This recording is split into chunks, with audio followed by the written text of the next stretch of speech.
Bonsoir, après cette soirée politique sur Europe 1, animée par Laurent Guimier, place à votre actualité au 39-21, où chaque soir vous pouvez évoquer votre vie et vos préoccupations quotidiennes et en débattre avec d'autres auditeurs. Alors ce soir, vous y serez accueillis par Asiba et Julie, ainsi que par Arnaud Henry qui réalise cette émission. Et oui, Fifi s'est fait porter pâle ce soir. On pense à lui, qu'il se soigne bien et qu'il nous revienne en pleine forme le plus vite possible. Vous pouvez bien évidemment nous adresser vos mails sur le site europe1.fr ou vos SMS au 7 39 21 en commençant vos messages par le mot nuit. Jusqu'à 1h sur Europe 1, Caroline Dublanche. Bonsoir Christine. Oui, bonsoir Caroline. Bonsoir. Je vous remercie d'abord sincèrement de votre émission et je vous en félicite. Merci, garde en mémoire gentil. le témoignage d'une personne il y a quelques semaines qui a dit que parler avec vous et entendre d'autres auditeurs valait des semaines ou des mois de thérapie. Et c'est mon cas. Ah bah écoutez, c'est très gentil. Ça ne remplace pas. C'est complètement différent. C'est vrai. On peut pas comparer, hein. Tout à fait. Tout à fait. Alors, voilà mon problème. Il va peut-être paraître petit par rapport à beaucoup que j'ai entendu, mais il est quand même grave. Il se trouve que j'ai eu donc 2 hommes dans ma vie. Mon mari pendant 20 ans. Oui. Et un fiancé pendant 5 ans. Oui. Il se trouve que ces hommes sont tous les deux hors du commun. C'est par leur métier, par leur charisme. Je dirais que ce sont 2 hommes extraordinaires que je respecte toujours beaucoup. Mais il en est resté donc le fait que maintenant, ça fait 5 ans donc que je suis seule parce que tous les autres me paraissent extrêmement fades et je ne recherche même plus.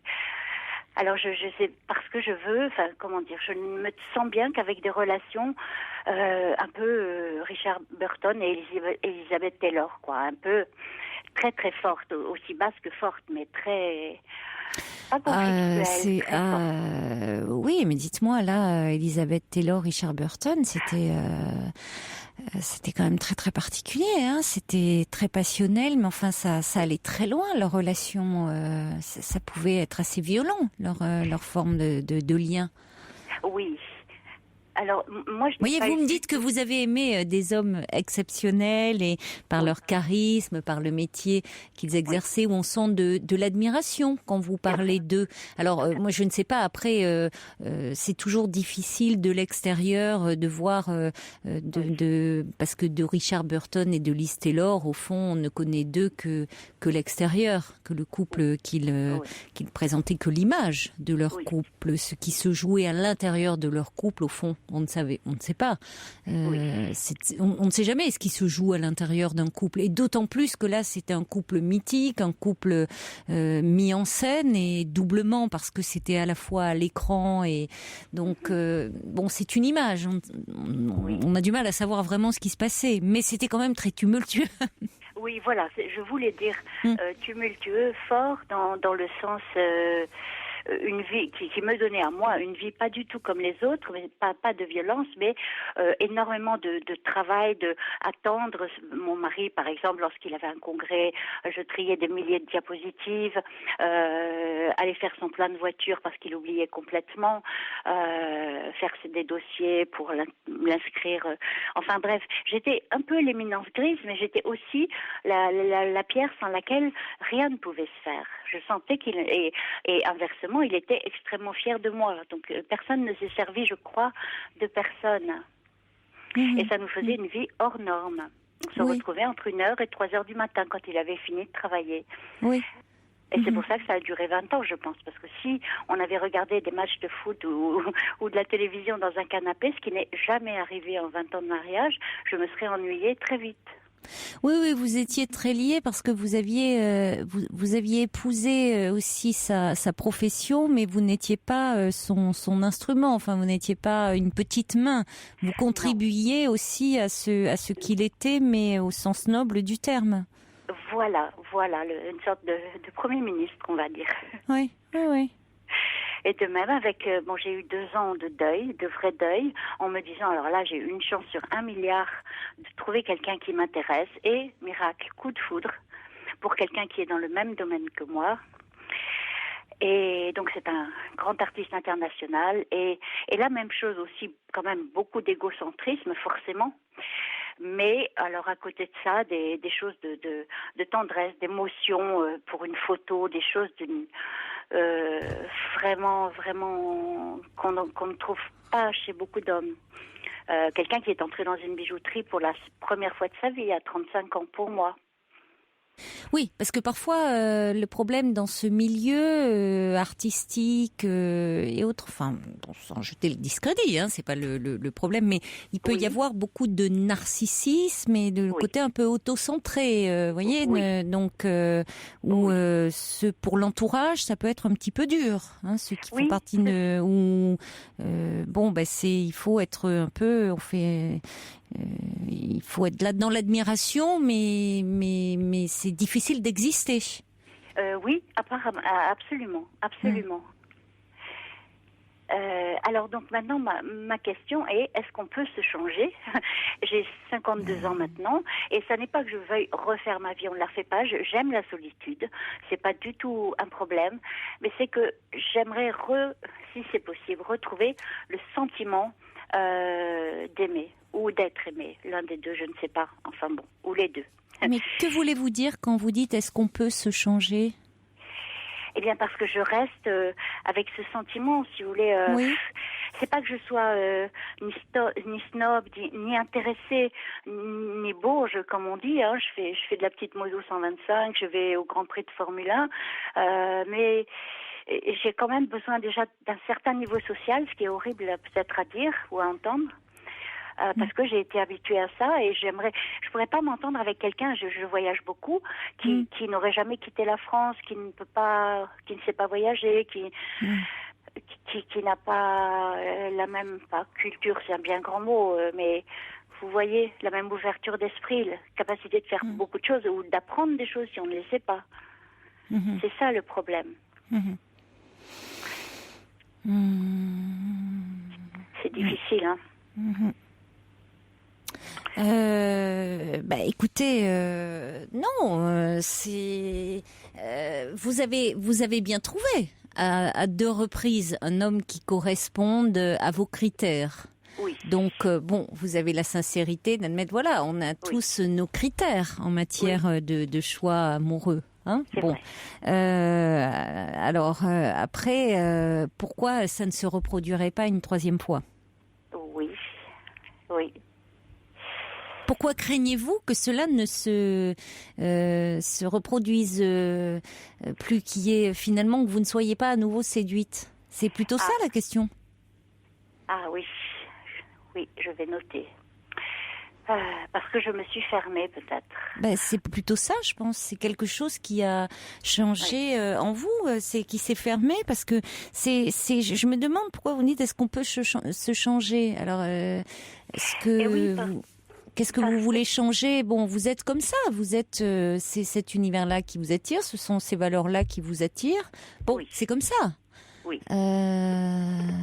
Écoutez, c'est après peut-être que vous risquez, vous savez, la rencontre, c'est aussi, il y a une part d'inconnu, d'imprévu, et qu'après tout, vous pouvez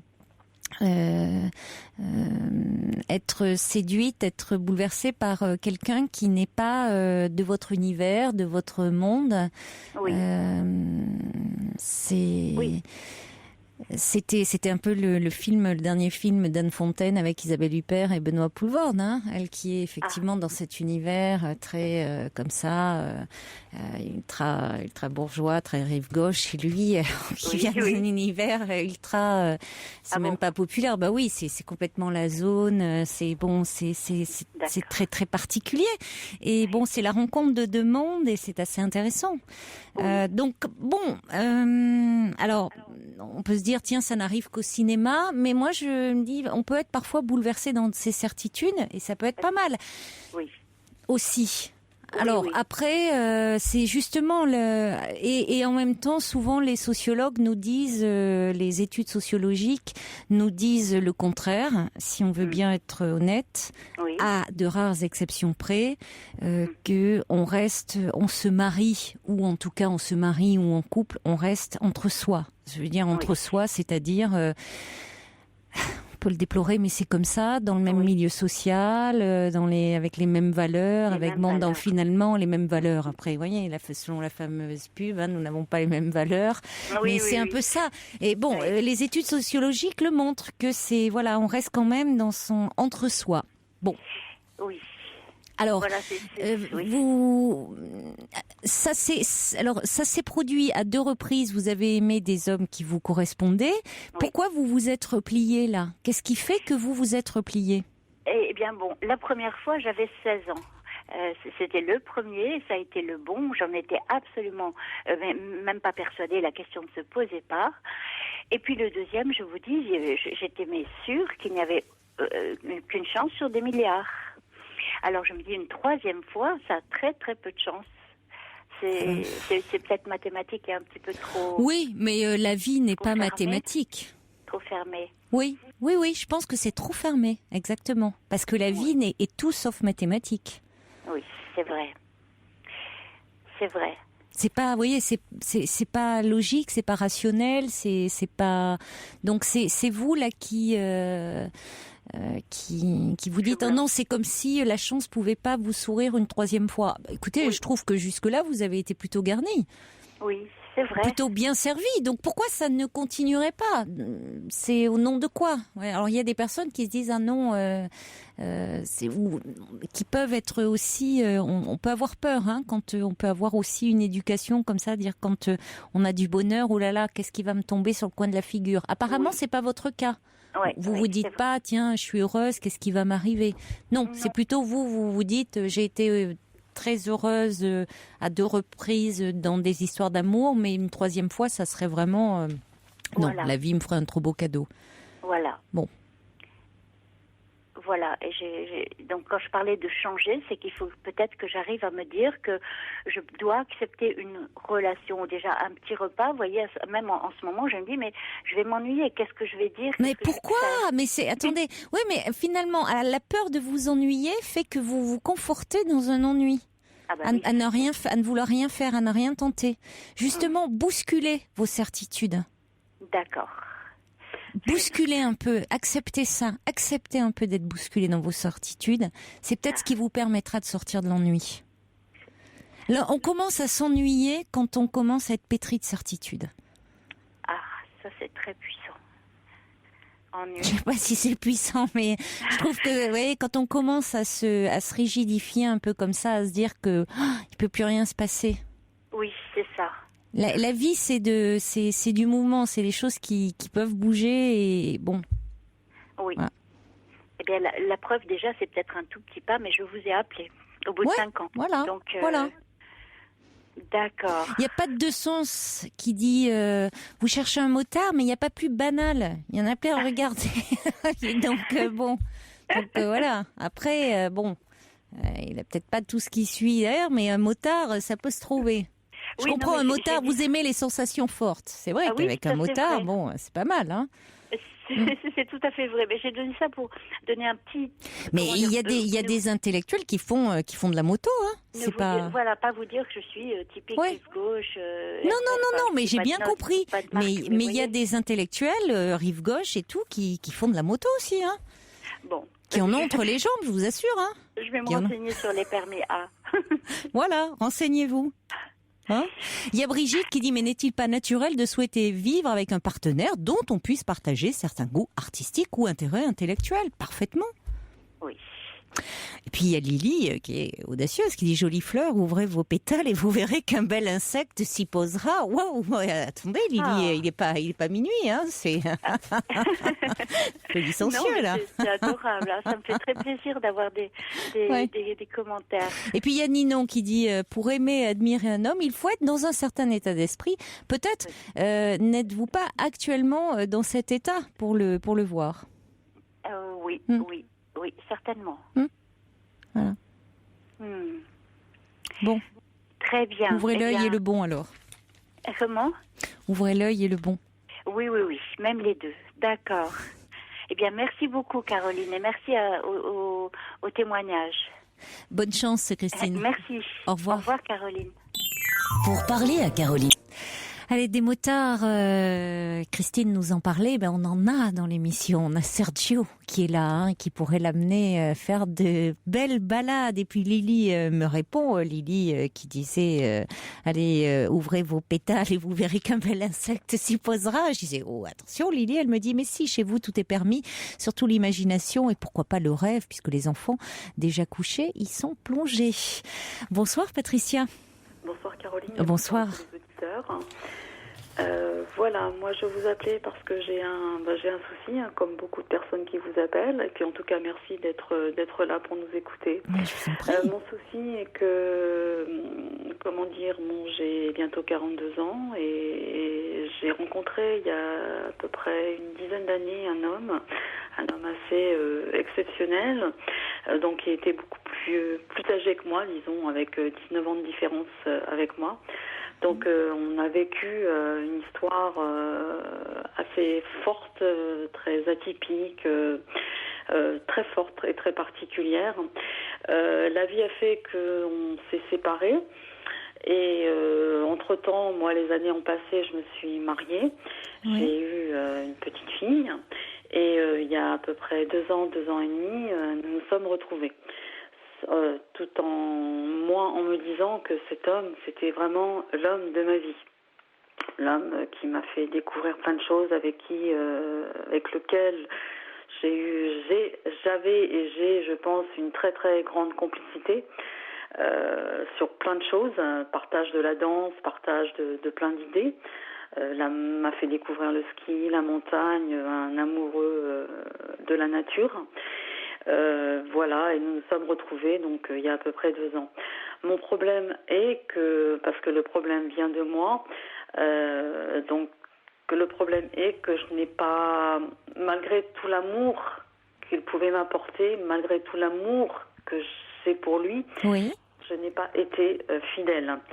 Et cet homme, ce que je peux le comprendre, a eu du mal à pardonner. Il m'a pardonné une première fois et donc on a essayé de retourner ensemble, mais il y avait cette perte de confiance que je comprends tout à fait, mais voilà, cet homme n'est plus là et finalement je m'aperçois que c'est vraiment l'homme que j'aime au plus profond de moi et il me manque terriblement et vivre sans lui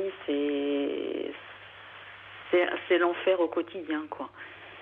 Et c'est vrai que actuellement, je suis, entre guillemets, un peu perdue. Donc, pour essayer, entre guillemets, je dirais, l'oublier, par l'intermédiaire d'un autre ami, j'ai fréquenté le monde échangiste, qui m'a pas, pour essayer de l'oublier. Entre guillemets, parce que la douleur était tellement forte, si vous voulez, que j'ai voulu, entre guillemets, fréquenter ce milieu-là. Et puis aussi, quelque part aussi, à 40 ans, je me disais, entre guillemets, toutes les expériences sont peut-être bonnes à faire. Donc, j'ai voulu voir. C'est vrai que, par contre, ce que je voulais dire, c'est que j'ai quand même rencontré dans ce milieu des gens très respectueux. Parce qu'il ne faut pas s'imaginer que c'est je saute sur tout le monde et on fait tout et n'importe quoi. Non, il y a quand même un certain respect. C'est cadré, forcément, oui. C'est cadré, il y a quand même un certain respect. Mais voilà, ce milieu ne me correspond pas. Et plus j'avance dans le temps et plus je me dis que c'est vraiment cet homme avec qui j'ai partagé plein de choses. Je l'aime et vivre sans lui, mais vraiment insupportable. Vous aimez cet homme? Oui. Mais qu'est-ce qui se passe? Vous ne pouvez pas vous empêcher d'être infidèle? Oui, c'est peut-être pas ça, mais c'est peut-être ce besoin de plaire. Et je sais que voilà, c'est ça. Je pense que c'est le besoin de plaire, mais tout en voulant pas franchir la barrière. Voilà, parce que vous pourriez avoir envie de plaire, mais sans pour autant franchir la barrière, comme vous dites. Or, semble-t-il, C'est compliqué pour vous de ne pas franchir la barrière. Mais là, par son absence, par le fait que, par son absence, j'ai compris que, j'ai compris plein de choses. Mais alors, il y a Brigitte qui pose une question par SMS, qui dit, ça fait combien de temps que vous êtes séparés? Est-ce que c'est vraiment sans espoir de retour? Je sais pas. Parce que la dernière fois, vous dites, vous vous êtes retrouvés là, et il y a eu une histoire d'infidélité qu'il a appris et qu'il n'a pas pardonné. Qu'il n'a pas pardonné, mais qu'il n'a pas pardonné, mais malgré tout, entre guillemets, malgré tout, on est quand même retourné ensemble, si vous voulez. Donc il a quand même pardonné, entre guillemets. Alors pourquoi après il est parti? C'est ça que je ne comprends pas. Parce que par l'intermédiaire de quelqu'un, il a su que que je fréquentais plus ou moins le milieu échangiste, etc. Et puis moi, j'ai été très honnête, je lui ai dit aussi. Donc. Oui, là, voilà. On peut comprendre que fréquenter le milieu échangiste sans son accord, ça soit particulièrement blessant pour lui. Parce que comprendre que vous vous donnez à plusieurs hommes parce qu'en principe, fréquenter le milieu échangiste, on le fait en couple. Oui. Et donc, si vous voulez, il aurait fallu que lui soit d'accord aussi, que ça soit un fantasme partagé. Or là, vous le fréquentez seul. Voilà, non, il se sent particulièrement floué. Je l'ai partagé, mais avec un ami. Si vous voulez, oui, d'accord, mais enfin d'autant plus. Vous voyez, lui, voilà, il est complètement hors jeu. Voilà, c'est ça. Et là où en ce moment je suis en plein dans la culpabilité parce que je me rends compte du mal que j'ai pu lui faire. C'est-à-dire que oui, forcément, lui, s'il vous aime, c'est évident que c'est normal à un moment, qu'il n'accepte pas cette situation. Oui, non, mais il est clair par rapport à ça, c'est-à-dire qu'il n'est pas prêt. Il vous aime, certes, mais pour autant, il n'est pas prêt à tout accepter. Ce que je peux comprendre, mais ça, je l'ai compris, si vous voulez, un peu tard. Il veut pas passer pour je veux dire, que vous alliez avec un autre homme dans des clubs échangistes. Vous voyez, là, ça va. Et c'est là où il y a quand même dans votre conception quelque chose de particulier dans votre relation à l'autre et dans votre relation à l'autre, au couple et comme le dit Osiris, aimer, c'est quand même aussi respecter l'autre. Je trouve qu'il y a quand même un certain manque de respect, je trouve, par rapport à lui. Je me rends compte de tout ça maintenant. Je sais et c'est pour ça que là je suis très mal parce que je suis en plein dans la culpabilité de lui avoir fait autant de mal parce que le fait qu'il soit parti, mais pour moi c'est un véritable, c'est comme un cataclysme. Mais heureusement, finalement c'est souvent la culpabilité qui a des aspects, qui peut avoir des aspects positifs parce que qui permet de prendre conscience que on a finalement aussi qui amène aussi à faire prendre conscience qu'on blesse l'autre, que finalement, alors que jusque-là vous étiez un peu toute puissante. Vous étiez un peu dans votre désir de vouloir séduire, alors qui traduit quand même aussi derrière une fragilité. C'est un peu paradoxal ce que je dis, hein, non, parce que au fond, pourquoi ce désir de séduire, voyez, de vouloir séduire comme ça à tout prix les hommes, ce besoin de plaire que vous évoquez. Je pense qu'il y a la peur de l'abandon aussi, la peur d'être abandonné, puisque ce même homme, en 2003, il y a eu un gros clash et si vous voulez, je l'ai vécu d'une façon horrible. Et là, je pense qu'il y a eu comme un effet boomerang. Là, c'est lui qui a vécu ce que moi j'ai vécu en 2003, mais moi je l'ai fait là vraiment inconsciemment. Et je me rends compte, mais le pire c'est de se rendre compte là. Oui, vous vous rendez compte au moment où vous craignez de le perdre. Oui. Donc vous êtes mise face à ça, face à cette peur, face à ce qui vous fait très peur, c'est un abandon. surtout d'être abandonnée de lui, oui. Pour Oui. moi, c'est Et pourquoi vous avez si peur de l'abandon? Vous savez pourquoi? Je pense que ça remonte à des choses par rapport à l'enfance, je pense, sur quelque chose de très particulier. Et je pense parce que bon, oui, c'est dû à l'enfance de toute façon, je pense. Et mais pour moi, perdre cet homme, c'est à votre père, il y a quelque chose à une relation à votre père peut-être par rapport à certaines choses que j'ai vécues plus durement encore. Plus durement encore. Plus durement. Et, vous avez un peu pense... travaillé là-dessus? J'ai essayé, mais bon, ça coince. Bon, pourquoi? Parce que j'arrive pas à exprimer certaines choses. Bon, j'arrive à les... Et justement, avec cet homme, j'arrive à pouvoir en discuter et à pouvoir en discuter. Il est au courant de votre histoire? Oui, tout à fait. Et j'arrive à en discuter. Il a compris. Il m'a beaucoup aidé par rapport à ça. Mais c'est pour ça que c'est vraiment une complicité. C'est vraiment. Oui, il vous rassure en plus. C'est quelqu'un certainement qui vous rassure.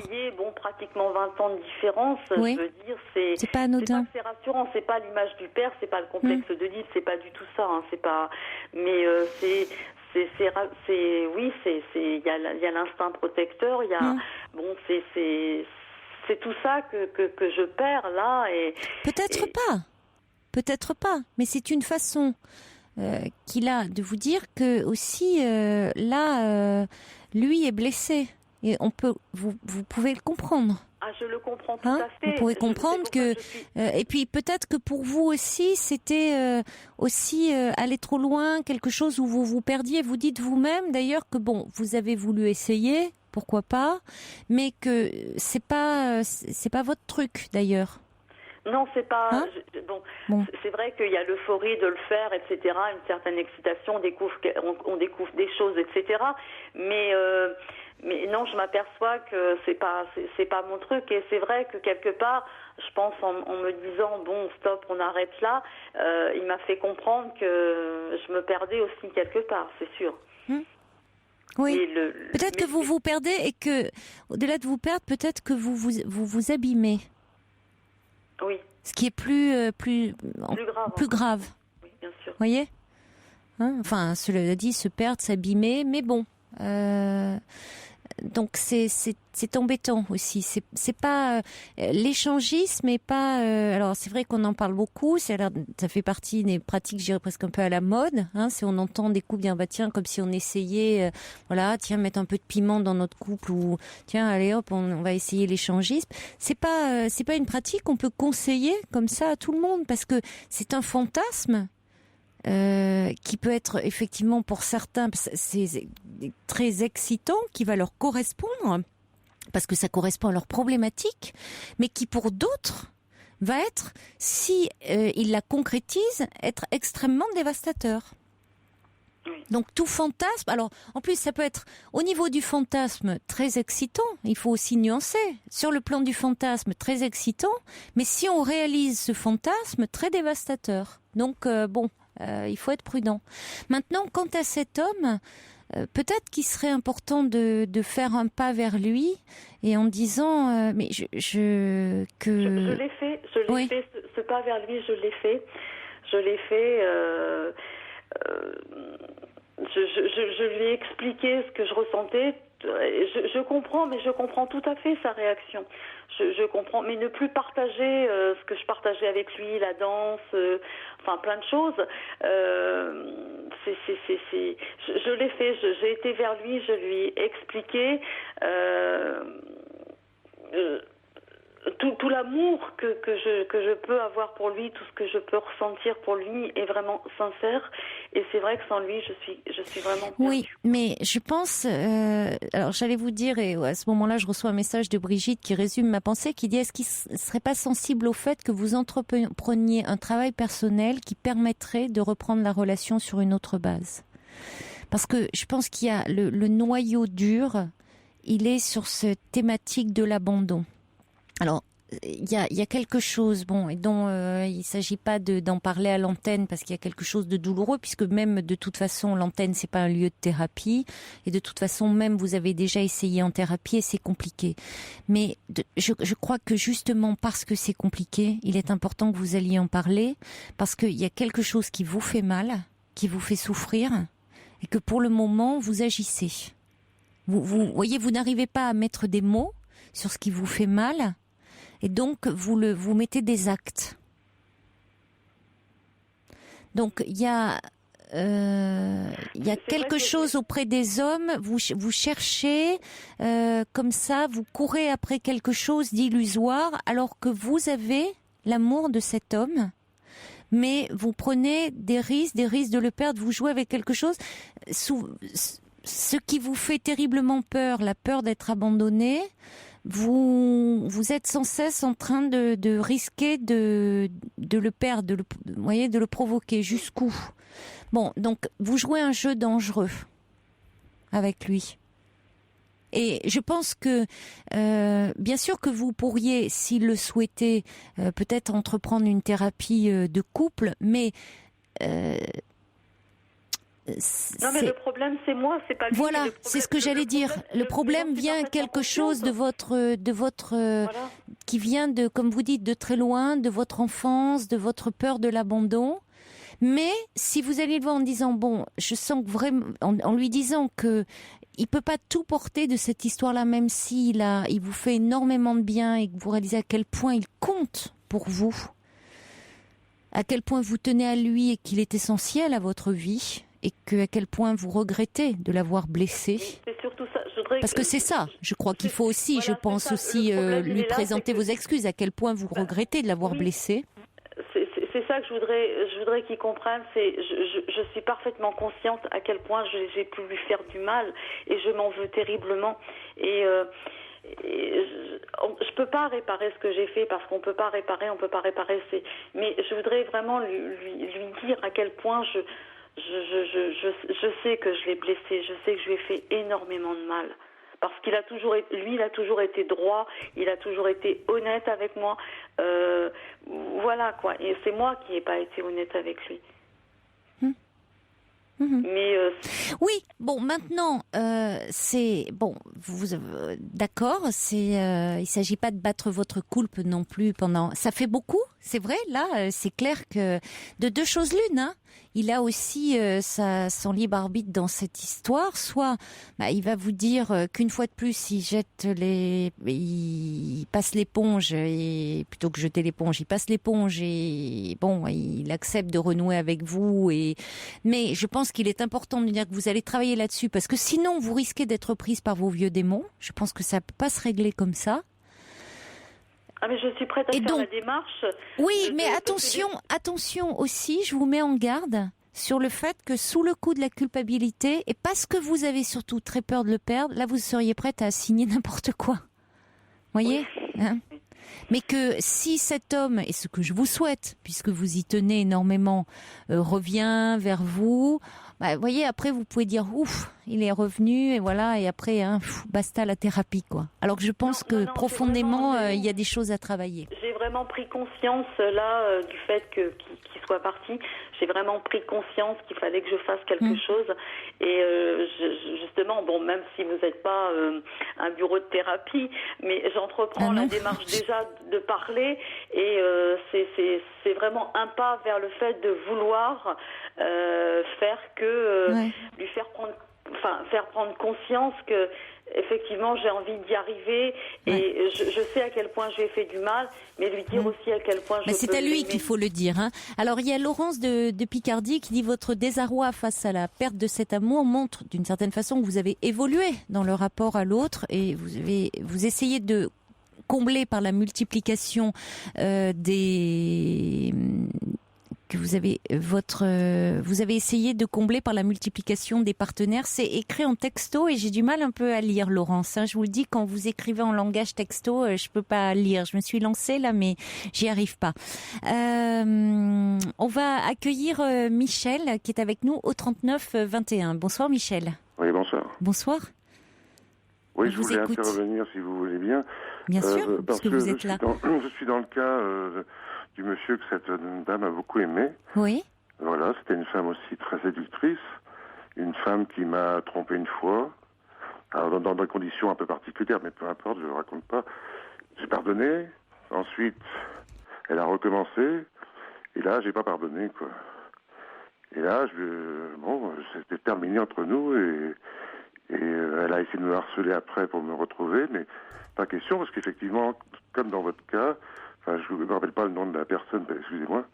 C'est Patricia qui est avec nous. Patricia, comme dans le cas de Patricia. Qui vous écoute, qui est avec nous. Oui, je suis là, je vous écoute. Donc on s'aimait beaucoup, quoi. Elle m'aimait beaucoup, je l'aimais beaucoup, on était vachement bien ensemble, mais elle avait cette pulsion d'aller séduire ailleurs tout le temps. Et donc au bout d'un moment, moi j'ai dit non, je veux plus, et puis mes amis ont fini par la convaincre d'arrêter, quoi, de vouloir revenir à tout prix avec moi, parce que moi, 2 fois, c'était beaucoup, quoi. J'avais souffert et je voulais pas, et je voulais dire à votre auditrice, là, elle ferait mieux, au lieu de chercher à tout prix à le retrouver, alors si elle y arrive, tant mieux, hein, mais aussi d'essayer de rebondir sur cette histoire-là pour vivre autre chose maintenant, quoi. Ah, mais je peux pas, je peux pas. Pour moi, moi, là, en ce moment, je vis complètement en reclus sur moi-même. Je ne peux pas. Il a essayé de me faire comprendre que essaye de m'oublier, ceci. Je peux pas. C'est épouvantable. Là, j'en suis arrivée que je mange plus. Je ne dors pratiquement pas. Puis en plus, je travaille de nuit, donc en plus, j'ai des horaires complètement décalés. Bon, je suis vraiment pas bien. Et il faut savoir quand même que je suis maman de 3 enfants. Oui, mais je sais bien. Là, si j'appelle, c'est que je tire un petit peu la sonnette d'alarme parce que je suis vraiment pas bien. Je sais que j'ai fait beaucoup d'erreurs. Je sais que quand on est entre guillemets séductrice, on fait du mal à l'autre. Mais il arrive un moment où on peut prendre conscience et de se dire stop, j'ai envie d'arrêter. Moi, j'ai vraiment envie d'arrêter ça parce que j'ai perdu cet homme-là. Mais là, je suis complètement, moi, dans ma vie personnelle, complètement mal. Et je me dis, bon, il faut que je fasse je prends conscience de ça parce que je me dis, il faut que je fasse quelque chose parce que je suis pas toute seule, parce que j'ai 3 enfants. Moi, derrière. je comprends bien, mais comme vous avez décrit ce monsieur avec qui a une certaine intégrité, que je crois avoir aussi, après, c'est difficile de nous reprendre, quoi, parce qu'on veut bien souffrir une fois. Quand c'est 2, après on dit, après c'est 3, c'est 4, c'est 5, on veut plus, quoi. Et c'est pour vous que je dis ça. Hein, oui. Je vois pas ce que viennent. Pardonnez-moi. Oui, Michel, excusez-moi, je vous ai interrompu en milieu d'une phrase. Oui. Je vois pas ce que viennent faire vos enfants dans cette situation. Disons que comment dire, les enfants, c'est-à-dire que moi, par rapport à, je fonctionne comme ça. Quand j'ai l'amour de cet homme, si vous voulez, je suis capable de battre des montagnes. Et là, mes enfants me voient triste, me voient pas bien, me voient que je mange plus. Oui, mais c'est trop. Justement, c'est trop. Et c'est là où il est important que vous fassiez un peu la part des choses et que vous vous occupiez un peu enfin de vous-même et de la part abandonnique de vous-même.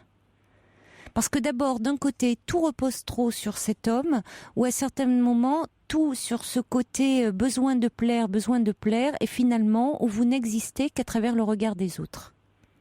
Donc, ce qui reflète un grand vide à l'intérieur de vous. Or, comme vous le dites, là où je vais vous rejoindre, c'est que vous êtes aussi une mère, donc avec la responsabilité d'enfants, je ne sais pas quel âge ils ont. 13, 8 et 5. Oui, donc en plus ils sont petits. Hein. Donc ils ont besoin d'avoir une mère qui puisse avoir aussi un peu la tête disponible pour eux. Et pas d'une mère qui est en train de se laisser couler parce qu'elle fait un peu n'importe quoi. Non, mais pardonnez-moi de vous le dire comme ça, mais voyez ce qui veut dire qu'il faut aussi que vous vous occupiez d'eux. Et donc, ça veut dire de vous et de cette dimension abandonnique qu'il y a chez vous. Vraiment. Et que, contrairement à ce que vous pensez, vous n'êtes pas dans une situation de non-retour. Parce qu'on a l'impression, depuis le début, vous nous dites c'est tout ou rien. C'est tout ou rien. Non, c'est pas tout ou rien. Ça dépend. Vous avez aussi là un peu votre vie, votre destin entre vos mains. C'est-à-dire que, au lieu de fuir votre réalité, il est important de prendre en considération qu'il y a une souffrance en vous, une souffrance d'enfant, quelque chose qui vient de très très loin, et il est important de l'entendre. Enfin. Oui. Vraiment de l'entendre et de vous en occuper. Caroline, Bien sûr, Michel. la personne donc là, avec qui j'étais, souffre beaucoup, a souffert beaucoup parce que je voulais plus qu'elle revienne. Et mes amis l'ont convaincu, quoi, parce que d'arrêter, parce que c'était inutile, quoi, et de prendre soin d'elle, comme vous dites, quoi, et de s'occuper de sa vie, ses enfants. Elle a des enfants aussi, tout ça, quoi. Oui. Et d'ailleurs, vous voyez, je reçois un petit message à ce moment-là de Chaudron de la Barque qui dit « Vous semblez déchiré entre l'amour du corps et celle du cœur. En réalité, je me demande si vous ne recherchez pas à travers tous ces corps un cœur qui ne serait pas comme les autres et qui vous comblerait de la tête aux pieds. Une symbiose, en somme, une symbiose totale. Mais aimer, attendez, je vais essayer d'aller au bout du mail, mais aimer, c'est avant tout accepter que la perfection n'existe pas ici-bas. Par conséquent, vous courez après une jouissance renouvelée au point de vous abandonner totalement, semble-t-il. Essayez de renouer un lien amical avec cet homme qui vous apporte ce petit plus qui rendait votre quotidien moins fade. Un tout petit pas pourrait en entraîner d'autres. Écrivez-lui vos doutes et votre désir d'être pardonné. Peut-être cela sera-t-il sensible à cette démarche. Très bon courage à vous. Merci beaucoup. C'est ce que j'essaye de faire, de lui faire comprendre que... Voilà, mais c'est possible. Mais si vous voulez, il faut aussi vous occuper de vous. Et encore une fois, il n'y a pas de toute façon, vous avez aussi, il y a plein de possibles. Vous voyez, tout n'est pas, tout ne passe pas par les autres. Il y a vraiment une souffrance en vous dont il faut vous occuper. Vraiment, c'est aussi ça dont il faut prendre conscience. D'accord. Michel, vous vouliez ajouter quelque chose ? Non, je lui souhaite du courage pour se sortir de là par elle-même, quoi, et de pas compter sur ce monsieur, quoi. Oui. S'il est là, tant mieux.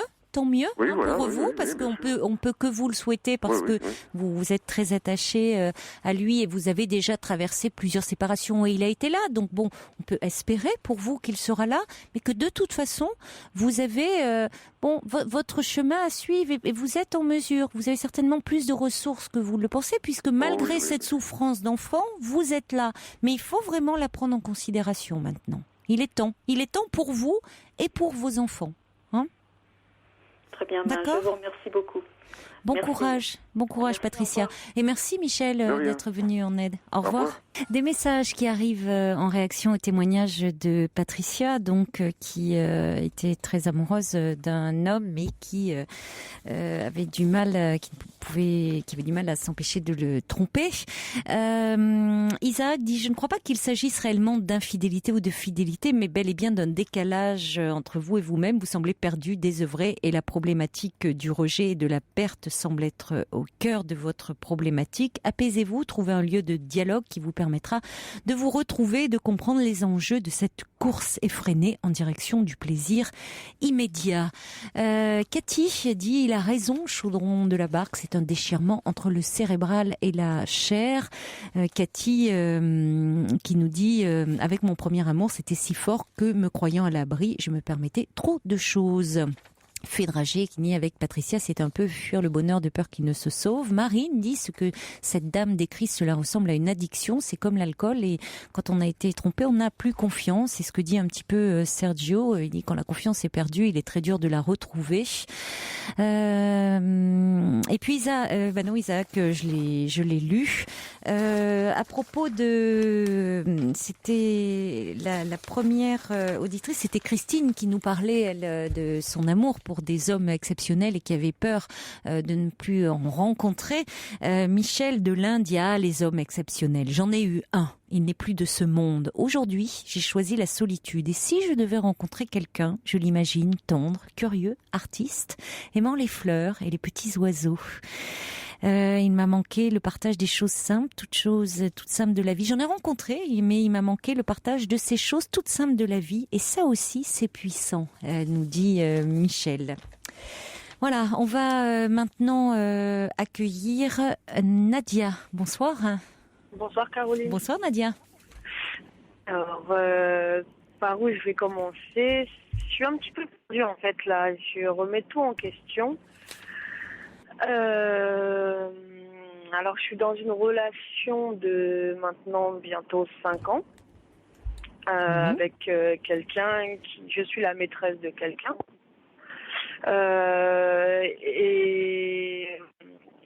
Et en fait, alors, je suis un petit peu perdue, je suis désolée, je sais pas, c'était fluide tout à l'heure avec votre assistante. Oui, mais j'ai votre mail sous les yeux et on voit qu'effectivement, vous développez beaucoup. Et bon, l'antenne, vous savez, on peut pas non plus, il y a d'autres auditeurs, et vous dites d'ailleurs dans votre mail que vous pourriez en faire un livre. Alors, il va falloir quand même essayer de recentrer. Alors, je vais vous aider un petit peu parce que vous êtes avec un homme. Vous êtes avec un homme qui... Moi, je pensais, d'ailleurs, vous me dites 5 ans, je pensais que c'était 3 ans. Vous avez été marié 3 ans avec un homme que vous qualifiez de pervers narcissique. Ah non, c'est pas mon mail. Non, c'est pas moi, ça. Non, c'est pas ça. Alors,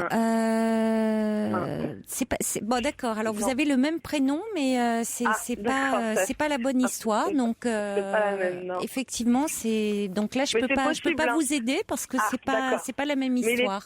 Il était aussi pervers narcissique, c'est marrant. Enfin bref, mon ex, en fait, je suis restée 15 ans avec le père de mon fils. Ça a été une séparation extrêmement difficile. D'ailleurs, demain, je suis convoquée au commissariat parce que j'ai porté plainte contre lui parce que au mois de septembre, il est venu m'agresser chez moi sous prétexte qu'il voulait voir son fils. Ça, c'est une chose. Et là, je suis dans une relation avec un homme qui n'est pas marié, mais qui vit avec quelqu'un qui a 2 enfants. Et je me rends compte, en fait, que je suis faible face à... J'ai l'impression de me faire dévorer, en fait. Je n'arrive pas à lui résister, ni à lui dire non. Il me demande énormément de choses. Oui. Par moments, il est extrêmement gentil et on s'entend extrêmement bien. C'est pas le souci, c'est juste qu'aujourd'hui, je me sens plus du tout moi-même, en fait. J'ai fait passer ses propres désirs avant les miens. Je me suis complètement dégradée mentalement et physiquement. Pour moi, j'entends. C'est-à-dire que je faisais énormément de choses avant. J'étais très indépendante. Là, on a monté ensemble un commerce. Et le souci, c'est que moi, avec cet homme, vous avez monté ensemble un commerce. Voilà, exactement. Avec cet homme, je fais énormément de choses. Moi, financièrement, aujourd'hui, je suis pas bien du tout. Du coup, et par moments, il a des réactions qu'avait mon ex vis-à-vis de moi. Donc, je me dis, ça doit émaner de moi, en fait. Mes réactions, mon comportement font qu'il réagisse de cette façon-là, en fait. Et j'ai peur d'avoir des problèmes relationnels avec les hommes. Je suis très très sociable, je suis très souriante, etc.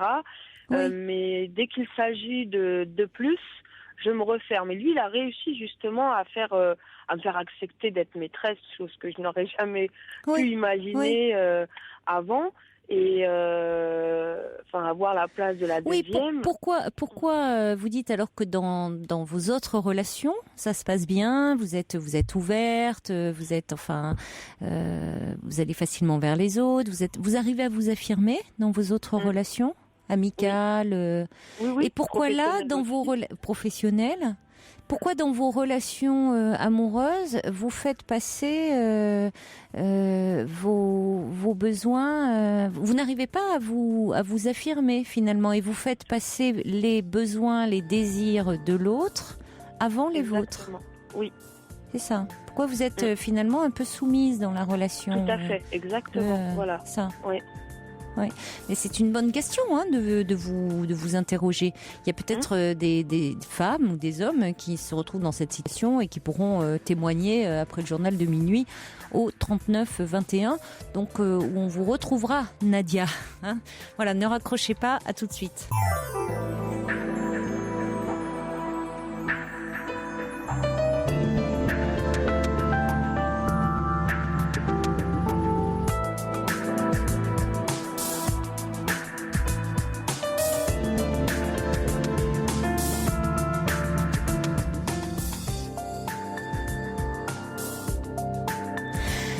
Soyez les bienvenus si vous nous rejoignez sur Europe 1. Cette émission est la vôtre. Vous pouvez y parler de tout, en toute liberté, en appelant le 39 21. Alors ça ne vous a pas échappé. Cette journée était un petit peu particulière puisque notre président devait se déclarer, ou pas d'ailleurs. On en a parlé, mais dans notre royaume, c'est un événement aussi un peu particulier dont je me fais le porte-voix, puisque notre bon roi, Sa Majesté Georges, fait les choses assez simplement, par le biais d'un petit SMS et finalement déclare qu'il se représente également pour 8 ans.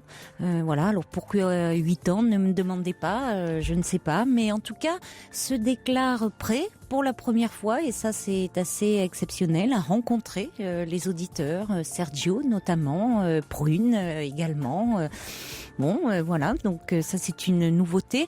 Et également, dès la première année, il proposera un référendum. Alors, sur quel thème, je ne sais pas. Il doit certainement être en train d'y réfléchir avec sa fidèle Sandy. Mais il nous proposera les thèmes de son référendum dans les prochaines semaines. Allez, plus sérieusement, on a, par rapport au témoignage de Patricia et de Michel, il y a Valérie qui disait: comment fait-on pour s'occuper de sa partie abandonnique? Ça, c'est un travail sur soi, en thérapie, qui fait que on travaille un petit peu sur ce qui pose problème au niveau de l'abandon. Et puis il y a quelqu'un, justement, c'était Brigitte qui disait que justement les épreuves peuvent être, dans la souffrance, dans la difficulté, l'occasion de partir à la rencontre de soi-même. Alors maintenant, nous allons retrouver Nadia. Nadia, vous êtes dans une histoire d'amour dans laquelle vous êtes en train de vous perdre. Tout à fait. Vous vous rendez compte que finalement vous oubliez complètement dans cette histoire. Et vous vous interrogez sur les relations que vous avez avec les hommes, parce que précédemment, vous êtes resté aussi pendant de très longues années avec un homme qui était pourtant différent de celui-là, mais le type de relation était la même. Donc vous vous demandez si c'est quand même pas lié à vous, à la façon dont vous vous positionnez dans la relation. Exactement, oui, c'est ça, tout à fait. Le fait que c'est peut-être lié, en fait, vous savez, quand j'ai été agressée par mon ex-concubin, j'ai été voir une psy parce que j'étais un petit peu choquée. J'ai énormément pleuré, ce qui m'a un peu étonnée. Elle m'a dit que c'était normal, c'était des choses qui sortaient, et elle m'a fait prendre conscience que je donnais énormément.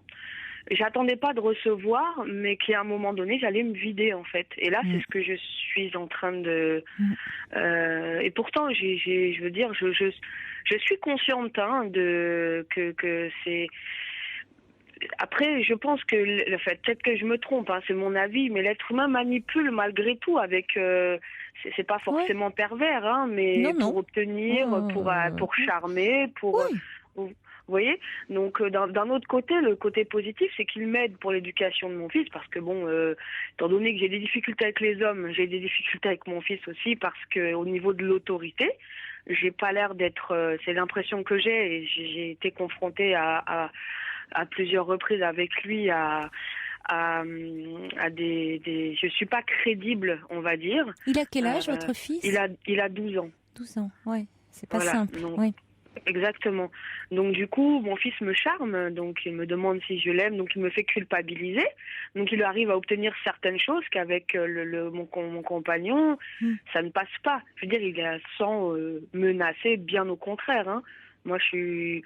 et il arrive à obtenir des choses de mon fils, tout en le respectant, etc., que moi, je n'arrive pas, en fait. Donc je me demande, est-ce que c'est... Je fais... Bon, après, c'est une chose aussi, c'est par rapport à mon enfance, par rapport à mon grand frère, parce que mes parents étaient commerçants, ils travaillaient énormément. Donc ma mère a un peu délégué l'autorité de son autorité à mon grand frère. Et il en a abusé, il a été pervers et très très nocif. Du coup, on a grandi, moi et mon autre frère, de cette façon-là. Et j'ai l'impression qu'il a un peu cassé quelque chose en moi, en fait. Et j'ai cette force-là, du moins à faire plein de choses. Mais là, j'arrive à un tournant où je me demande si c'est pas lié à mon enfance. Est-ce que c'est... Vous trouvez qu'il vous a fait perdre confiance en vous? C'est-à-dire qu'au fond, vous dites votre mère, elle a délégué son autorité à votre frère, ouais, et que lui en a abusé de cette autorité, comme vous dites? Oui. Ouais. C'est-à-dire qu'il il était pervers, complètement pervers. C'est-à-dire, qu'est-ce que vous voulez dire par là? Pervers, je vous donne un exemple concret. Je dis que j'étais petite. C'est des choses que j'oublierai pas. C'est des détails, mais qui ont leur importance. J'aime pas les cornichons. Il a posé un flacon, il m'a dit tu le manges. Donc c'est des choses, perverses pour moi. Fais pas ça, on n'aime pas. Point. Oui, mais comme peuvent faire pas. un côté un peu sadique que peuvent avoir parfois les enfants entre eux. Il avait combien de plus que vous? Une dizaine d'années. Ah, c'est beaucoup quand même, hein? Un peu plus, ouais. Une dizaine d'années de plus? Ouais, un peu plus que nous, un peu plus que ça même. Parce que là, j'ai 34, il approche de 15 ans, à peu près. 15 ans, ouais. C'est quand même, non, parce que parfois quelques années, mais là, c'est étrange d'avoir... 15 ans, il était beaucoup plus grand que nous. Non. C'est étrange d'avoir ce comportement-là sur un petit comme ça. C'est assez, j'ai eu peur de lui jusqu'à ce que mon autre frère stoppe là, en fait. Stoppe l'autorité en lui disant t'arrêtes, parce que je voulais sortir et il s'y est opposé. J'avais 16-17 ans et il lui a dit tu la laisses tranquille et il a dû lui mettre ça sont venus aux mains et depuis ce jour-là j'ai plus eu peur de lui, mais c'est resté ancré en moi en fait. Et là je me demande, là je suis avec cette personne aujourd'hui parce que ça me rassure, je me sens en sécurité et parce que il arrive à faire ce qu'il veut de moi, mais il me donne en contrepartie, parce qu'il connaît mon caractère. Vous voyez ce que je veux dire? C'est de la... Je sais pas comment vous expliquer ça. Mais parce que vous avez été plongé enfant dans un univers où régnait la loi de la jungle, c'est-à-dire où vous étiez à la merci d'un plus fort que vous, ce grand frère. Oui. Donc, il vous sadisait en fait. Non, ça se dit pas, mais c'est pas. C'est le côté. Il avait un comportement sadique avec vous. Oui. Donc, c'est comment voulez-vous là? C'est même pas vos besoins, vos désirs. Ils étaient absolument pas entendus, pris en considération. Il y avait personne pour vous protéger. Normalement, c'est les parents qui jouent ce rôle-là. Or là, ma mère était consciente de ça parce qu'elle pensait que c'était pour notre bien, mais mon père n'était au courant de rien. C'est aujourd'hui où les langues se délient, la mienne en l'occurrence, et où j'ai dit à mon père beaucoup de choses et où j'ai dit à ma mère aussi qu'elle n'aurait pas dû, et elle l'a reconnu. Mais et votre père, il était où? Mon père travaillait de 6h30 du matin jusqu'à minuit. Donc, il était complètement, les crédits, les factures, choses que je peux comprendre. Mais il ne voyait pas parce que nous, c'était la loi du silence. C'était un mafieux, notre frère. Donc, on pouvait rien dire. J'ai été jusqu'à le manipuler. Moi, à mon âge, j'avais 7-8 ans. Je me souviens d'une fois où il y avait une dame qui venait au café de mon père. Et je l'aimais beaucoup, elle était très gentille avec moi. Et mon frère ne voulait pas que j'aille chez elle, dormir chez elle. Et j'ai dû inventer une histoire comme quoi elle était amoureuse de lui. Mais oui, ils sont mariés. Vous voyez ce que je veux finalement, dire, aujourd'hui ils sont mariés, remarquez, finalement, ça a marché. Ça a marché au-delà de vos espérances. Tout à fait, elle m'en veut beaucoup, mais bon. Après... Il vous doit beaucoup, mais bon. Mais cela dit,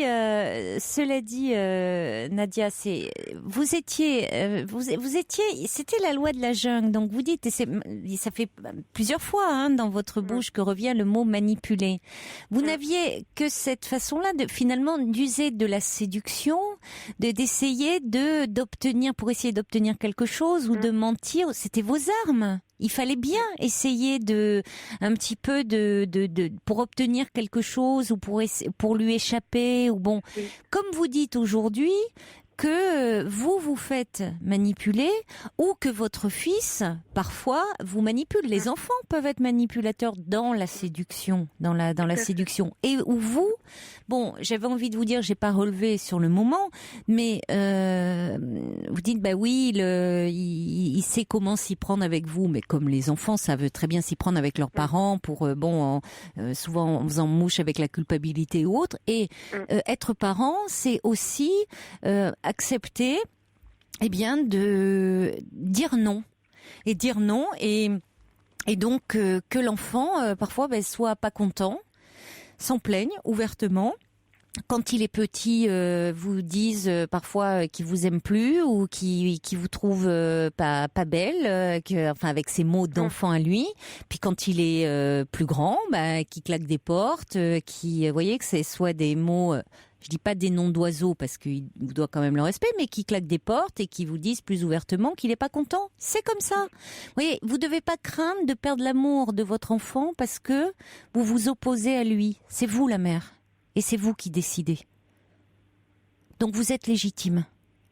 À la limite, excusez-moi de vous couper, à la limite, ça, je le fais. Je sais que la frustration est bénéfique à l'enfant. J'ai pas mal bouquiné. Enfin, après, je suis pas du tout professionnelle, mais j'ai vu que ça fonctionnait sur lui. Heureusement, vous êtes sa mère. Le souci, c'est que je ne suis pas crédible à long terme. En fait, je ne sais pas tenir cette autorité. Vous voyez, je sais lui dire non. Il me craint dans l'autorité, on va dire entre guillemets. Mais je veux dire, comme il a 12 ans et 13 ans bientôt cette année, j'ai l'impression que justement moi je me remets en question par rapport à mon compagnon, par rapport à mon passé, par rapport à plein de choses et par rapport à mon fils que j'ai peur de perdre pied. Je sais pas si vous voyez ce que je veux dire en fait. Mais parce que vous avez comment il se votre compagnon, comment est-ce qu'il vous légitime aussi, lui? Est-ce qu'il dit de vous écouter? Parce que s'il se positionne, c'est lui l'autorité et vous, vous comptez pour du beurre, ça va pas. Non, parce que il prend le relais, mais il me laisse toujours la part c'est moi l'auto. En fait, on fait comme un jeu d'acteur en fait. Vous voyez ce que je veux dire? Il me briefe un peu avant. Il sait que je suis capable de dire que je suis incapable d'être autoritaire. Donc j'ai besoin qu'on me dise comment agir dans le bien de mon fils, sans pour autant aller dans la perversité et ce que j'ai pu ressentir quand j'étais petite. Par contre, non, il me laisse. C'est moi qui commande. C'est toujours. C'est ta mère, etc., etc. Sauf que il lui montre bien qu'il est là et qu'il l'aide. Il lui vient en aide et qu'il l'aime, etc. Et que vu que son père ne s'en occupe pas, que il lui donne du temps, etc., etc. Donc ça c'est bien pour votre fils. Au niveau de votre fils, c'est bien, mais c'est au niveau de votre relation que ça ne va pas. Non. Ouais. C'est ça. Mais qu'est-ce que vous voudriez au fond, vous, dans cette relation? Je sais pas, Caroline, c'est pour ça que je vous appelle. C'est qu'il y a... Non, mais vous voudriez qu'elle évolue? Vous voudriez rompre avec lui? Qu'est-ce que vous souhaitez? Le souci, c'est que il est avec une femme qu'il n'aime plus. C'est ce qu'il me dit. On est d'accord. Après, je peux... je le crois. Après, mais mon cœur et ma raison... mon cerveau dit laisse part, fuis. Parce que mon intuition me dit de ne pas rester. Mais mon cœur me dit reste. Parce que justement, je suis j'ai peur en fait de rencontrer quelqu'un d'autre, d'être dans une solitude, d'être, vous voyez, de retomber sur quelqu'un. Parce que j'ai l'impression que c'est moi qui fait que... Mais vous êtes associé professionnellement. Oui. Bon, alors déjà, il faut faire attention à ça. C'est-à-dire qu'il pourrait prendre la mouche si vous lui annonciez que vous le quittiez. Il faudrait pas... C'est lui votre patron? Non, on est associés. Vous êtes associés, oui, mais enfin, c'est compliqué d'être associé avec quelqu'un qu'on vient de quitter. Enfin, c'est compliqué. Bon, il vaudrait mieux déjà, un peu clarifier ça. Bon, là, vous êtes liés à lui. Exactement. C'est vraiment le bazar. Hein. Tout à fait. Non, mais c'est vrai. C'est vrai. Ça me fait rire, mais je suis, oui, pour pas être vulgaire, j'avais dit bazar, mais je suis dans, voilà. Oui, mais bon, après, bon, il est possible de racheter ses parts, de faire autre chose, mais enfin, il faudrait y réfléchir, voir comment, parce que c'est un lien supplémentaire, parce qu'à un moment, on peut toujours se séparer de quelqu'un, mais sur le plan professionnel, il faut voir, parce que il faudrait que vous êtes à égalité déjà sur le plan de cette affaire professionnelle. Oui, ça, c'est une bonne chose, c'est-à-dire qu'il peut pas décider du jour au lendemain de vous mettre dehors. Simplement, ce qui est difficile, c'est quand on vient de se séparer, de voir tous les jours la personne. C'est ce qui se passerait. Exactement. Bon, parce que ça, ne supporterait pas. Et vous non plus, ça n'aide pas. Non plus. Ça n'aide pas. Donc, il faudrait voir un petit peu, ce que vous, parce que cette femme, bon, d'accord, il dit qu'il ne l'aime plus, et il n'empêche que il est toujours avec elle. Et puis, de toute façon, est-ce que ça serait une bonne chose qu'il la quitte pour être avec vous, puisque dans cette relation, moi, ce que j'entends, c'est que vous ne pouvez pas être vous-même dans cette relation. Donc, c'est quand même problématique de ne pas pouvoir être soi dans une relation. En fait, je suis complètement moi-même dans le sens, vous savez, comme je vous disais, je suis sociable, etc. Je lui dis toutes les choses. Je ne cache rien, sauf que j'ai l'impression que j'ai un problème, en fait, relationnel avec un homme, avec l'homme amoureux, enfin avec l'homme que je pourrais, enfin vous voyez ce que je veux dire ou pas, le dominant, etc. Il y a des, j'ai l'impression de, je ne sais pas comment l'exprimer en fait. Oui, mais finalement, vous n'arrivez pas à vraiment vous exprimer. Vous dites, quand on est le côté dominant-dominé, bon, alors il y a des gens qui fonctionnent comme ça et dont la relation de couple fonctionne sur ce mode-là. Mais si vous m'appelez, c'est parce que vous, quand même, vous êtes consciente de cela et que ça vous pose un problème. Et je pense que ça vaudrait la peine enfin, je sais pas, vous êtes quand même très jeune, Nadia. Vous avez quoi, une trentaine d'années. Vous pouvez aspirer à autre chose que ce type de relation. Vous voyez, parce que vous avez aspiré à une relation plus équilibrée. Pourquoi donnez-vous autant ? Et il y a quelqu'un qui dit finalement tout donner, se perdre pour être connu. Quelle valeur vous donnez-vous en tant que femme, en tant que mère finalement ? Et cet homme utilise vos faiblesses. Donc c'est aussi la valeur que vous vous donnez à vous, à vous-même. Et donc c'est là-dessus qu'il faudrait un peu réfléchir. Quitte à, je vais le dire, mais bon, il y a des soirs comme ça, c'est quand même, ça passe par un travail sur soi. Hein, il y a rien à faire. Quand vous voyez, quand il y a des choses comme ça, il faut, vous en êtes consciente. On peut vous êtes lucide, vous êtes intelligente, vous êtes consciente, mais après il y a une partie inconsciente qui fait que ça ne bouge pas. Et qu'on tombe dans un scénario répétitif. Et quand on a conscience que malgré le fait qu'on repère que, si vous voulez, on change de partenaire dans ces relations amoureuses, mais pas de type de relation, c'est qu'il y a quelque chose en nous qu'il faut modifier et sur lequel il faut travailler. Vous voyez, et parce qu'il y a quelque chose qui nous dépasse et qui là est inconscient et qu'on peut pas le faire seul. On le fait avec l'aide d'un thérapeute. Alors c'est vrai qu'il y a les livres, il y a des, j'en ai parlé. Il y a le livre de Sylvie Tenenbaum qui parle de la dépendance affective, par exemple, vaincre la dépendance affective, où elle dit pour justement ne plus vivre uniquement par le regard des autres. C'est chez Albin Michel, où elle explique très bien justement ce qui est en jeu. Ça donne beaucoup de pistes de réflexion. Mais c'est vrai que des lectures, aussi enrichissantes soient-elles, ne remplacent jamais un travail de thérapie. D'accord. Il y a quelqu'un qui dit, de par cette enfance de soumission, c'en est presque devenu naturel. Et presque il y a un besoin de se faire dominer. Ça ne veut pas dire que c'est que vous aimez ça. Hein. Il y a quelque chose comme un... il y a quelque chose où ça fait partie d'un fonctionnement. Voilà, on est pris conditionnement, on va dire. Mais alors, je vais mettre beaucoup de guillemets quand même. Hein. Oui, non, parce qu'il y a des moments où la soumise, excusez-moi, de l'image, elle se rebelle. Oh, mais ça s'entend. Vous n'avez pas besoin de me le dire, on entend qu'il y a beaucoup de personnalité chez vous. On entend que vous avez de la personnalité. Voilà, Tout donc à fait. ça veut dire que ce que vous venez de dire, ça m'aide énormément. Parce que j'étais pas consciente que c'était peut-être du conditionnement. Je me posais des questions. Hein. Non, c'est plus un conditionnement. Et de toute façon, c'est vous qui donnez le pouvoir. Vous l'avez dit dès le début de notre échange. Hein? C'est-à-dire que c'est dans votre façon, vous donnez le pouvoir. C'est-à-dire que on est deux dans la relation. Il y a quelque chose dans votre façon d'interagir avec l'autre. Hein? Donc, on entend bien qu'il y a chez vous une personnalité, un tempérament, une façon d'être, une réflexion, un potentiel qui ne demande qu'à s'exprimer. Et ça serait dommage, justement, de ne pas le développer. D'accord. Vraiment. Ouais. Donc, à travailler. Énormément de bien, hein, la thérapie. Mais bon, après, j'ai dit stop pour...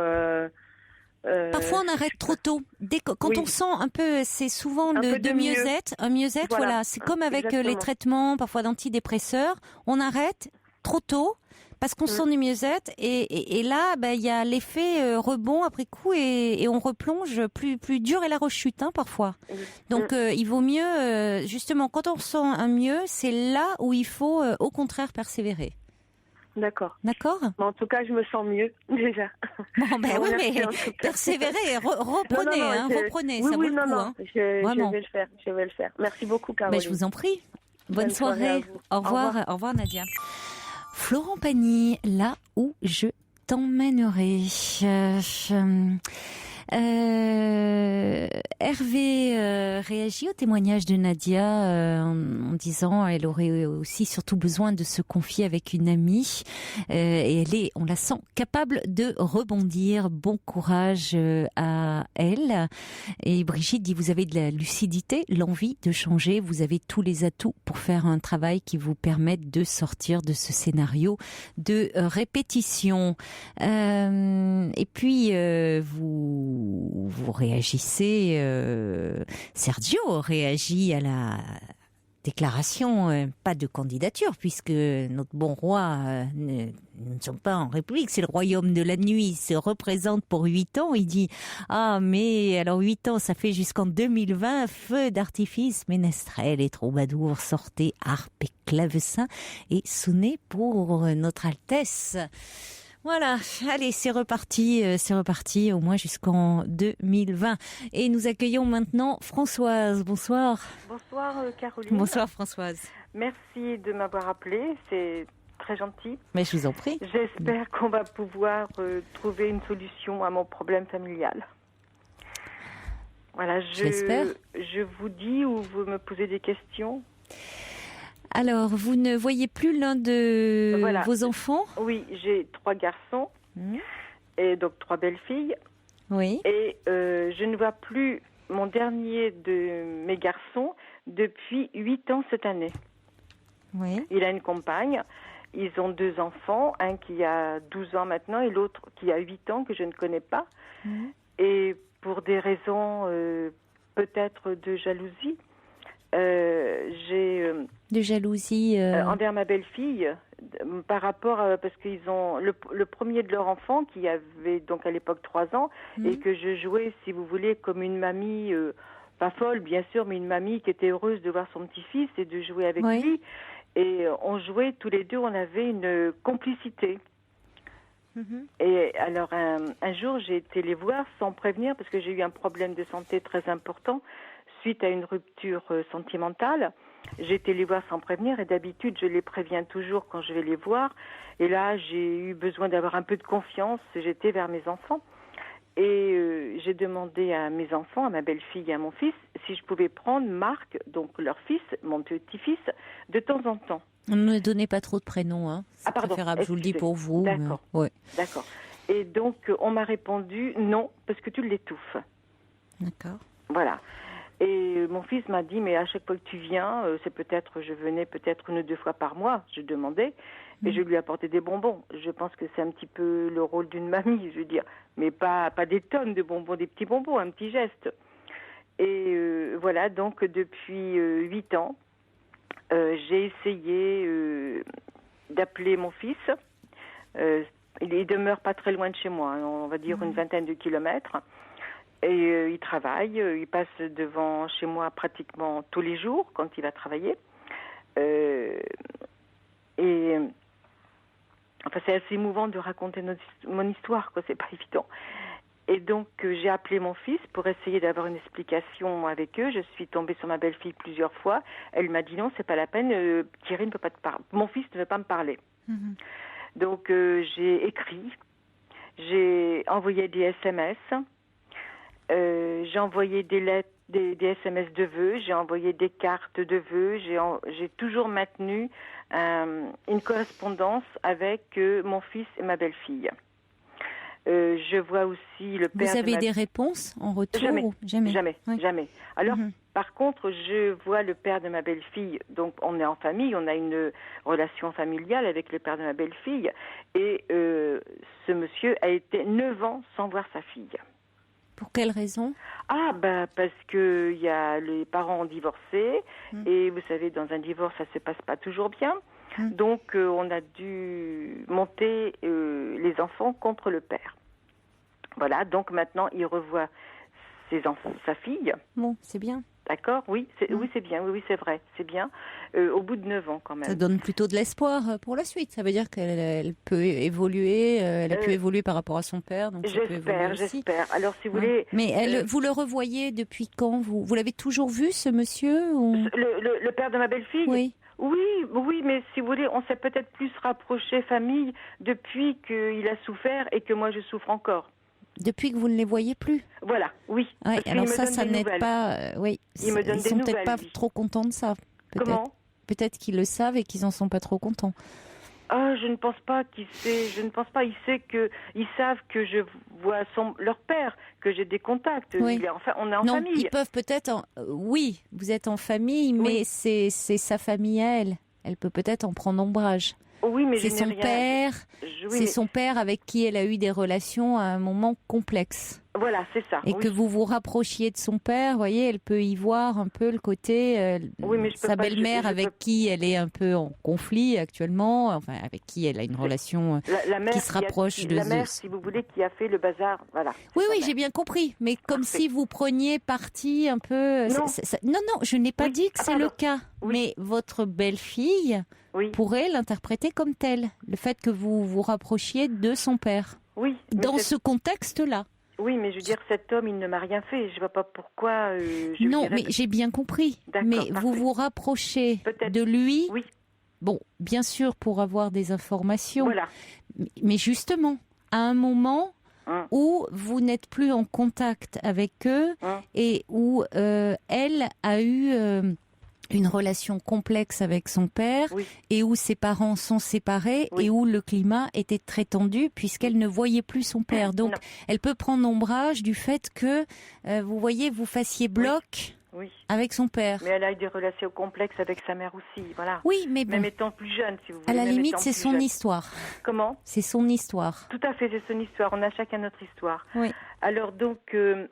En 2008, mon fils a eu 40 ans en 2008 et ne le voyant pas, j'ai pris la décision de lui porter un bouquet de roses à sa porte de chez lui.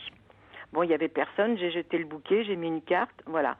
Et en 2008, ça s'est passé, ça c'était au mois de novembre. Et en 2009, il est venu me voir au mois de mai. On a passé un petit moment tous les deux, c'était très très bien. On a retrouvé on a retrouvé un climat mère-fils très agréable.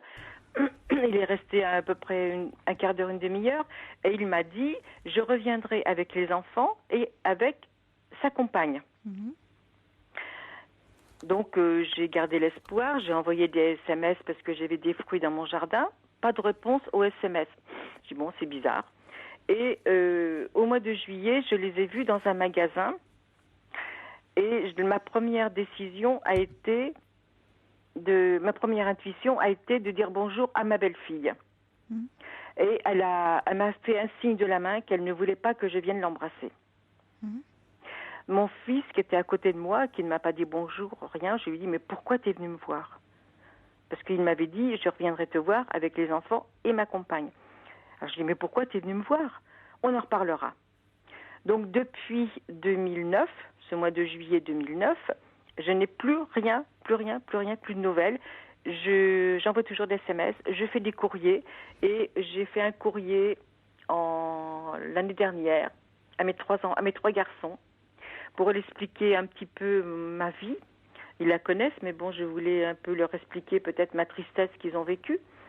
Et j'ai 70 ans, j'ai eu 70 ans au mois de décembre, et je fais une fête, je réunis ma famille peu de temps après Pâques.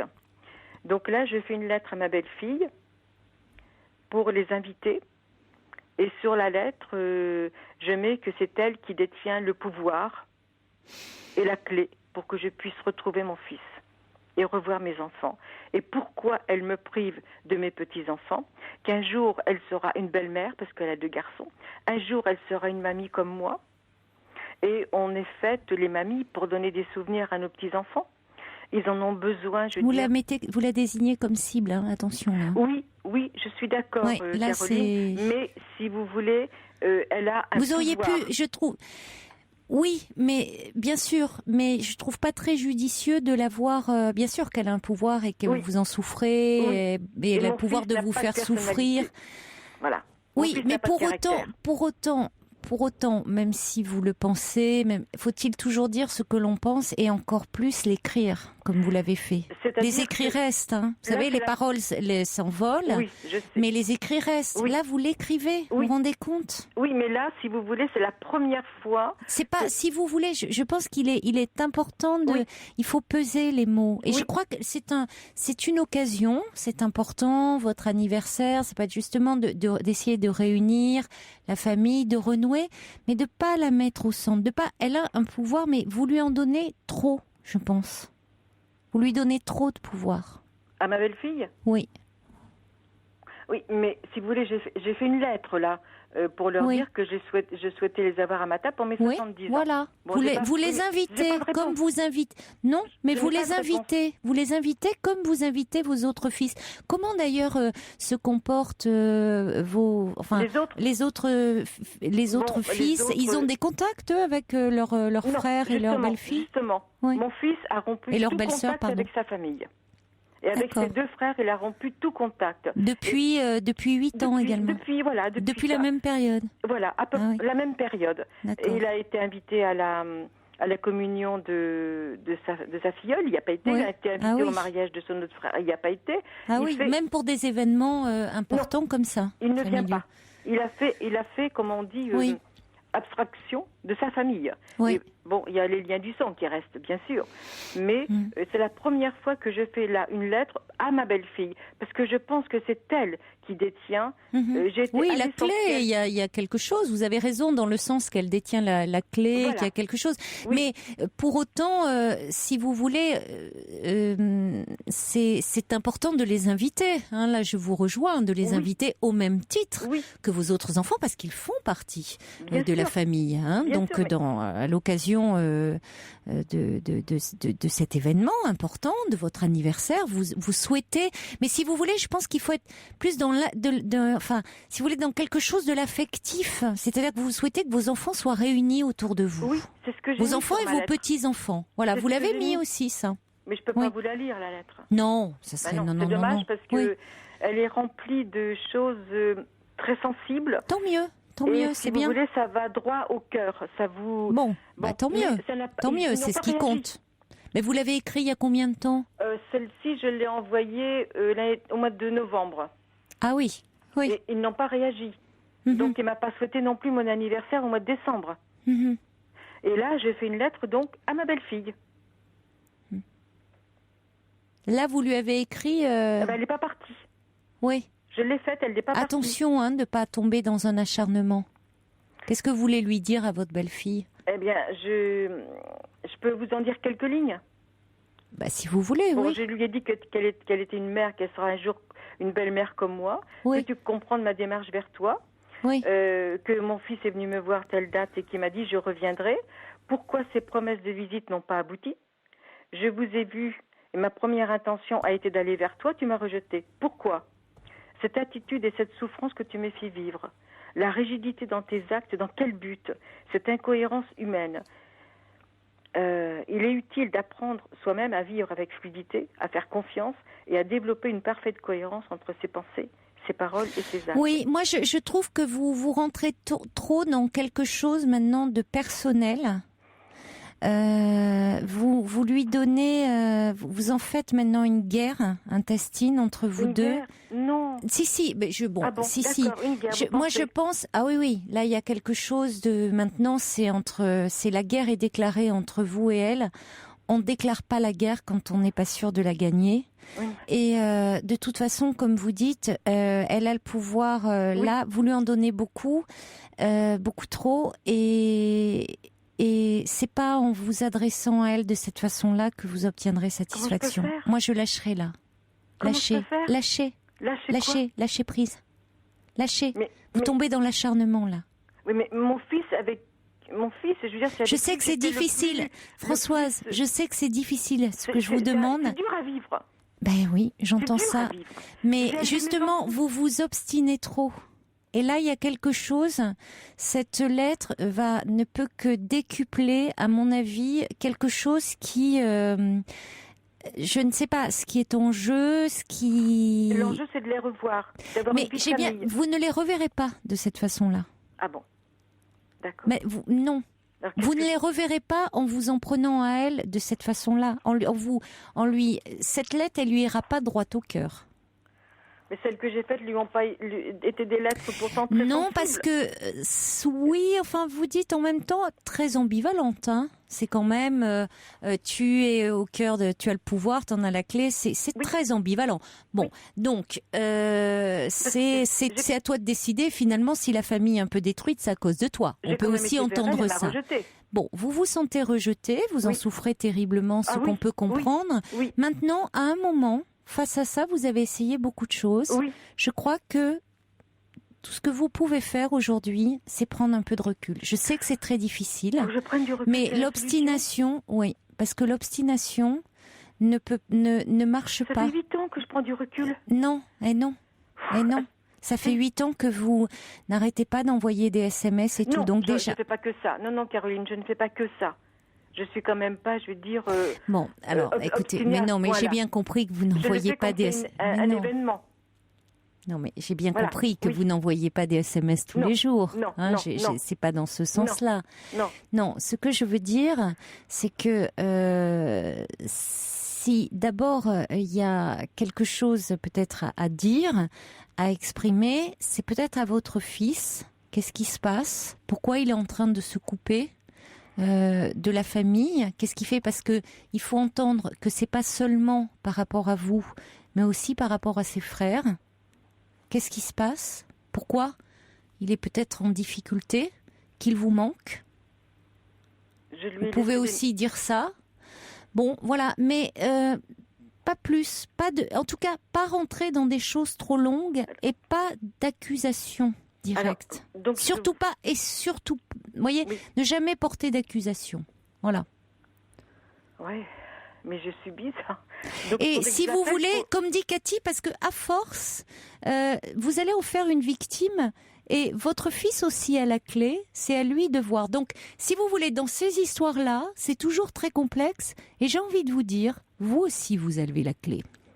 J'ai la clé. Alors, vous aussi, Mais parce je que les ces ai aimés. histoires-là, oui, Mais même les belles filles. non je- mais vous, dans cette histoire-là, Oui. il n'y a pas que votre belle-fille qui a la clé. Mon Ce fils sont aussi, des là, bien histoires, ce sont des histoires à clé. Il y en a plusieurs. Simplement, il faut trouver la bonne serrure.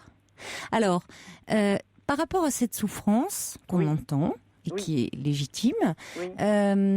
peut-être que là aussi, il faudrait pouvoir vous parler un petit peu. Parler un peu en thérapie, demander conseil à un spécialiste. J'ai été voir une personne parce que quand ma belle-fille m'a rejetée, j'étais en voiture et je me dis mais c'est pas possible, je vais me planter, je vais pas pouvoir continuer à rentrer chez moi. Et peu de temps après, j'ai été voir une psy, mais je lui ai expliqué mon problème. Mais elle m'a dit mais c'est pas la peine, vous êtes assez forte pour vous remonter toute seule. Elle vous a dit quoi? Elle m'a dit mais vous êtes assez forte pour vous remonter toute seule. Voilà ce qu'elle m'a dit. Oui, mais à ce moment-là, vous allez quand même lui demander de l'aide. Donc vous remontez, c'est une chose. C'est pas une question de vous remonter. Vous êtes là pour essayer de comprendre un peu ce qui est en jeu et peut-être de mettre des choses à plat. Donc si vous voyez une psy qui vous dit vous êtes assez grande pour vous remonter toute seule, peut-être qu'à ce moment-là, c'était pas la personne qui était la plus à même de vous aider et qu'il fallait peut-être voir quelqu'un d'autre. Hein?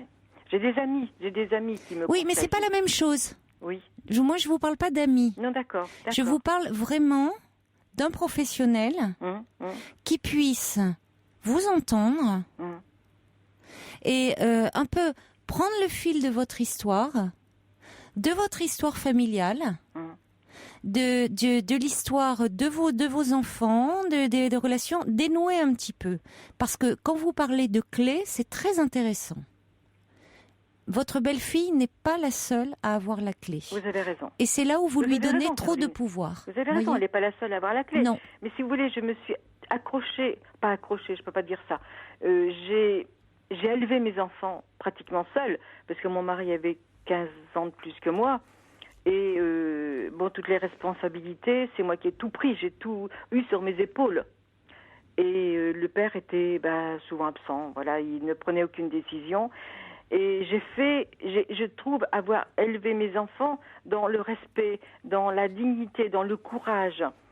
Et bien sûr, ils n'ont pas demandé à venir au monde, mais je n'ai aucune reconnaissance de ce que j'ai fait, que je me suis quand même, je les ai aidés financièrement.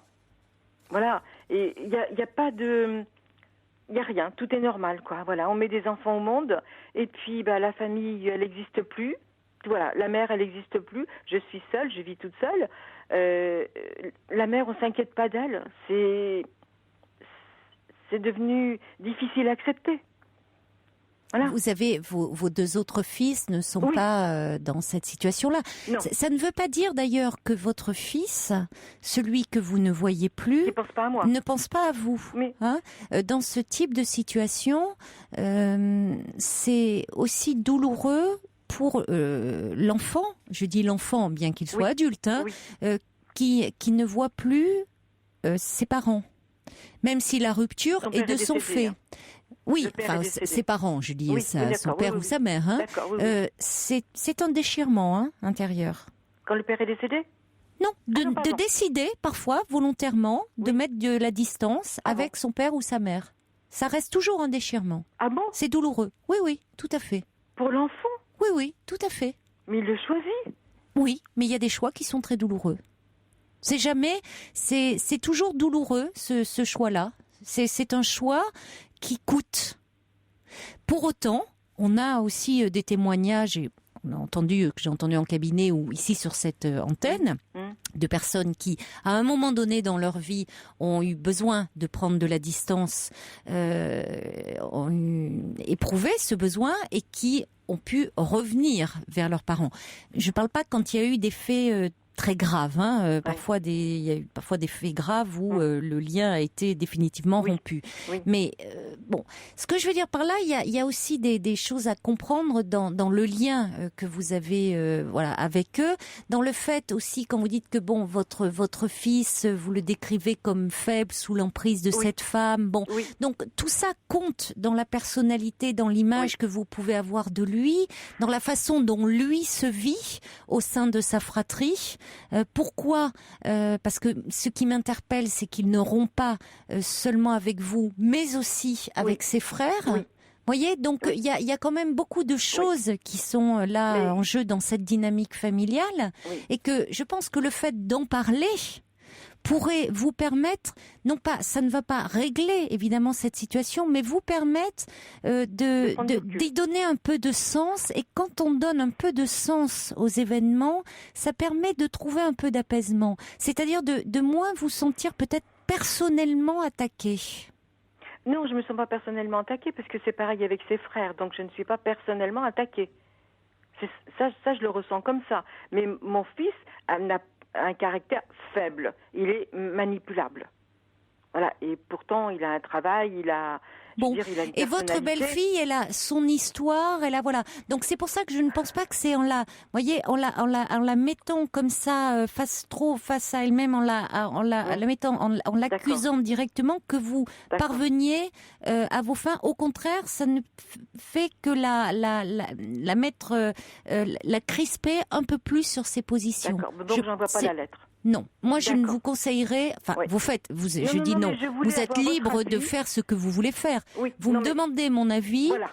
À votre place, je ne le ferai pas. Voilà, je ne suis pas à votre place, avis. mais bon. Je voulais vous avoir au téléphone avant de l'envoyer.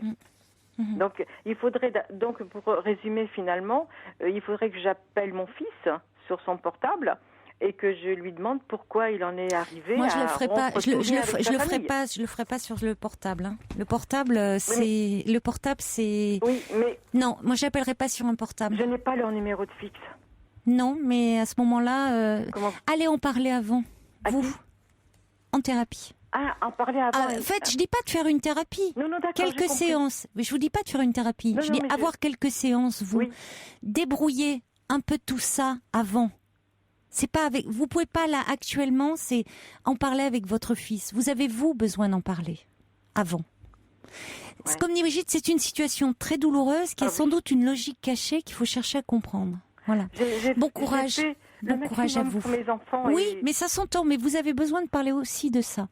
Bon courage, Françoise. Merci. Au revoir. Merci, Caroline. Au revoir. Merci de votre appel. Et il est l'heure de nous quitter. Je vous souhaite une très belle nuit. Faites de jolis rêves. Il est maintenant 1h sur Europe 1.